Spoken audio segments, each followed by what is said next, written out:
talking Elite Girls Hockey Calgary is I don't see behavioral problems, but I see the subtle bench shortening, and I see the players that have been called up from an affiliate player not playing in games, that they're called up and they watch. They don't get to develop.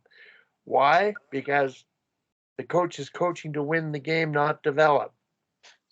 There's that line of just appreciating it takes a team to develop. Your purpose in being in the program is to develop all players on all teams, and every team is there to make each other better. So, Sami, can you comment a little bit? You've got, the pro hockey female side. You've seen it there. We've talked about the male side. Can you connect this to female team sports?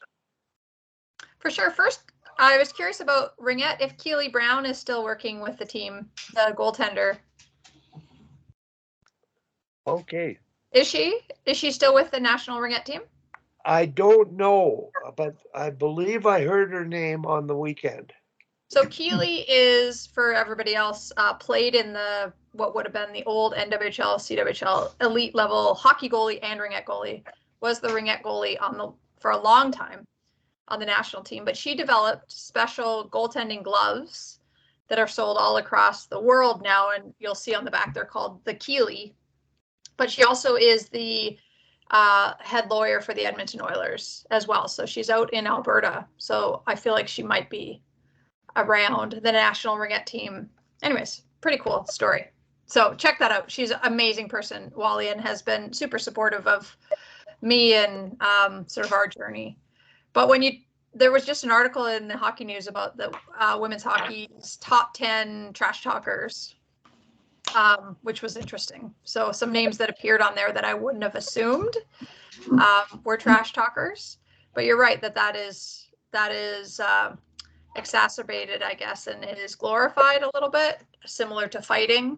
I mean, I think, like Carrie said, we're all preaching to the choir on this group. I think sport should reflect the best parts of our life and not highlight what is wrong with society. However, I love the initiatives that a lot of you guys have taken, and always great to hear from Rick and to see a coach that really lives it and breathes it. I think a lot of times that the team reflects the coach as well, and how they react to situations and how they react to the referee.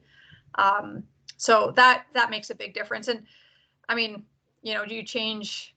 Bernice Carnegie said this on our team, that you can't change the world, but you can change one person in the world at a time. And that's really all it takes, right? And that's all we can do as coaches. And you're going to run up against a lot of tough parents that, aren't going to want to hear what you have to say. But there's going to be some that are going to thank you for the rest of their lives because you've made that one difference with that one person. So I know everybody on this call is of this relative same mindset. So you guys are already doing all of this. But yes, Wally, it exists in women's hockey. Yes, it exists at the highest levels. But, it's dependent on the team, and it's dependent on the coach. And you can, some players play with that extra edge and are just feel like that's what they need to get under other people's skins. But even in my time with the national team, there was disciplinary hearings that happened that were required because of stuff that was said on the ice to each other amongst national team players. So it certainly does happen at every level. And yeah, I think you guys are more adept at addressing all of this than, I could ever hope to be, because you guys have dealt with so many more players. So I'm fascinated to hear all the different ways that you guys have dealt with this. And it's just a great learning tool, I think, for prospective coaches.